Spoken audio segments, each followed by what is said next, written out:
Okay, so alarm phase and general adaptation syndrome. So, ito yung galing kay Hans Selye na about adaptation syndrome. So, abstract. Ito yung binabasa natin yung adaptation syndrome, general adaptation na abstract na ginawa ni Hans Selye. So, the general adaptation syndrome, GAS, was proposed by Hans Selye in his classic 1936 letter to the editor of Nature. The gas consisted of three phases: the alarm phase, the adaptation phase, and the phase of exhaustion. Selye held the stress syndrome was always non-specific response of the body to any demand included triad of responses. Enlargement of the adrenal cortex, decrease in the thymus and lymphatic tissue, nakakabahala to ulceration of the stomach and duodenum. So, nagkakaroon ng sugat yung ating stomach and duodenum. Celia also promoted the concept of disease of the adaptation. They were connected to stressful stimulation. Much of Celia's work was being discounted as a knowledge of neural endocrine system expanded and new analytical techniques were introduced. In particularly, the doctrine of non-specificity has been rejected and replaced with the indication of a given stressor. Stimulates a unique neuroendocrine signature with the subjects. In addition, many studies have demonstrated that prior stress history affects future stress responses across several neural and endocrine system. Stress remains a key component of the etiology of many diseases and it is enduring part of Celia's legacy. Okay, so alarm phase and general adaptation syndrome. So, ito yung galing kay Hans Selye na about adaptation syndrome. So, abstract. Ito yung binabasa natin yung adaptation syndrome, general adaptation na abstract na ginawa ni Hans Selye. So, the general adaptation syndrome, GAS, was proposed by Hans Selye in his classic 1936 letter to the editor of Nature. The gas consisted of three phases: the alarm phase, the adaptation phase, and the phase of exhaustion. Selye held the stress syndrome was always non-specific response of the body to any demand included triad of responses. Enlargement of the adrenal cortex, decrease in the thymus and lymphatic tissue, nakakabahala to ulceration of the stomach and duodenum. So, nagkakaroon ng sugat yung ating stomach and duodenum. Celia also promoted the concept of disease of the adaptation. They were connected to stressful stimulation. Much of Celia's work was being discounted as a knowledge of neural endocrine system expanded and new analytical techniques were introduced. In particularly, the doctrine of non-specificity has been rejected and replaced with the indication of a given stressor. Stimulates a unique neuroendocrine signature with the subjects. In addition, many studies have demonstrated that prior stress history affects future stress responses across several neural and endocrine system. Stress remains a key component of the etiology of many diseases and it is enduring part of Celia's legacy. Let's review our last lesson, which is stress. Yung stress is defined as a psychological or physical or emotional responses to significant unexpected change or disruption of one's life. The word stressor means the things that makes the person stressed. Dalawang klase ng stress, which is eustress and distress. So, yung eustress are the healthy, positive response of the body towards the stressor. And the other hand is distress refers to a negative reaction of the body towards a given stressor. Usually, it is easy to identify whether a person is stressed again. Stress is the physical response of the body. Therefore, one may experience different changes in the health condition. So, pwede silang magkaroon ng iba't ibang manifestation of stress. Pwedeng through stomach pain, allergies, back pain, napakadaming manifestation or the effects or physical effects of stress. Then the body changes that occur from experiencing stress is called the General Adaptation Syndrome or GAS. According to Hans Selye, 1936, and Sincero, 2012, there are three phases of the syndrome. Number one is the alarm stage. This is the stage when a person experiences the flight or fight feeling or syndrome. A person body at the stage releases stress hormones such as adrenaline. It enables a person to do things he or she does not usually do. So, ang ginagawa dito, focus lahat ng katawan, yung energy sa katawan to ready for fight or flight stage wherein kaya minsan yung mga taong na-stress or nagkakaroon ng fight and flight syndrome, nagkakaroon ng stomach aches because lahat ng energy dinadala or yung blood flow, lahat ng energy or blood flow dinadala sa katawan. Parang nilalagay nila lahat ng energy sa katawan, leaving the stomach and the internal organs leave out nila yung kumbaga ang binibigyang pansin po yung katawan, hindi po yung internal organs.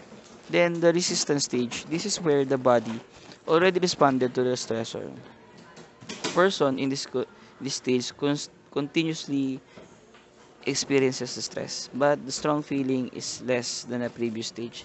So ngayon nagkakaroon ng rito, parang unti-unting napapagod yung katawan natin because of the stress na nararanasan ng tao. So continuous supply of stressors sa katawan natin, we experience different strong feelings pero hindi siya kasing intense ng alarm stage. And the last stage is exhaustion phase or stage. This is the stage where person slowly loses the energy to manage stress. Ito yung napapagod na yung katawan natin, bumibigay na, nagkakasakit na, antok na, talagang wala na talagang energy to have that kind parehas to sa alarm stage at resistance stage na lumalaban pa. Ngayon, daming sakit, lumalabas, allergies, back pain, ang daming nararamdaman na lagi sira yung tiyan, gusto lagi natutulog, so parang pagod na pagod na. This is also referred as the gate toward burnout or stress overload. Sincero 2012. So, burnout, kumbaga, napagod na, lahat na ng manifestation of stress, nalalabas na talaga dito. Yan. In addition to the following medical problems and concerns are linked to negative stress, Payne et al. 2007. Number one, yung cardiovascular problems. So, ang taong stress, pwedeng mag-accumulate throughout the stage na magkakaroon siya ng heart attack, pwedeng ma-stroke, or magkaroon ng high blood pressure or hypertension. Letter B, magkakaroon siya ng gastrointestinal problems like ulcers, irritable bowel syndrome, diarrhea, and constipation. Kaya nga kasi, ang ginagawa sa katawan natin, iniiwanan niya yung internal organs kapalit ng fight or flight response, which is all of the energy is diverted to the body, not to the internal organs. Kaya usually nagkakaroon tayo ng heart attack and ulcers and irritable bowel syndrome, headaches and migraines. So assuming na lagi lang iniisip, nagkakaroon talaga ng headaches and migraines. Kumbaga, yung tao nagkakaroon din ng migraines because of frequent thinking of that particular stressor. So, muscle and cramps. Kasi nga, na yung katawan natin na exhaust, binibigyan ng migraine. So, mangyayari, may exhaust yung katawan natin because of too much adrenaline in our body. Nagkakaroon ng anxiety. So, yun, sa mga stressors natin. Minsan, jaw problems, yung pagsalita, allergies, ito po yung physical manifestation ng stress, which is yung tao kahit wala naman nararamdaman na nagkakaroon tayo ng allergies. Minsan cancer because of the continuous stressor that we are experiencing. Then back pain, masakit yung likod, kumbaga lagi na epekto ng stress talaga. Minsan iba pag stress nagpapamasahe, 'di ba? asthma. One of the non-communicable disease that can develop kapag kayo ay stress. Kidney disease. Kasi nga, lalong pinapaikot ng katawan natin yung dugo. So, lalong nai-stress yung kidneys natin. Kasi, gagawin ng katawan natin, ng brain natin, tuturuan niya yung katawan na padalawin sa katawan yung dugo. So ngayon, mangyayari, si kidneys, sasalain yung dugo natin. Then, sexual dysfunction. Minsan, wala nang gana sa about sexual function towards their partner because of too much stress. Infertility. Minsan, yung mga taong ganito, nagkakaroon ng naging baog kasi because of stress. So, review lang natin ulit. So, physical response of the body is called stress. And when the body changes or different experiencing stress is GAS or general adaptation syndrome. Then the stages according to Hansele and Sincero, there are three phases of the syndrome. Yung alarm stage, resistance stage, and exhaustion stage. Hopefully may natutunan kayong kahit konti dito sa ating simple presentation and sa channel natin. Sana balik-balik lang kayo para sa new lessons na pwede nating tutunan pa. Salamat sa pakikinig po. Thank you. Thank you everyone. Alarm stage. The body's first response to a stressor.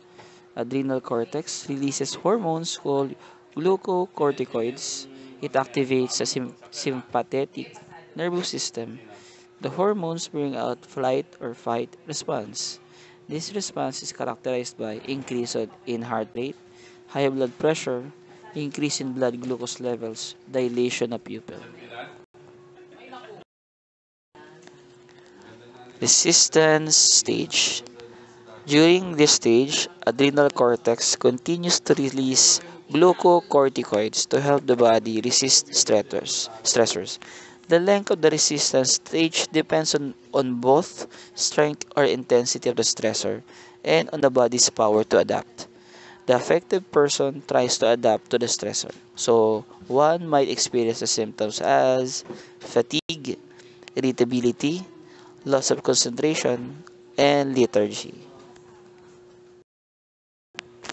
Exhaustion phase. This stage is the result of prolonged or chronic stress. Chronic stress can have an adverse effect on the immune system, digestive system, circulatory system, etc. All energies are depleted and disintegrated, and death follows. Hence, the body feels its effort to resist the stressor. Symptoms: reduced tolerance to stress, extreme mental and physical exhaustion, susceptibility to disease of adaptation. Activity, My Support Web. This activity will let you identify important people in your life who may give support in stressful situations. Objectives: to identify the persons who provide support in times of stress. Materials: pen and bond paper. Instructions: who are the people whom you can ask for advice? Write their names on the web chart.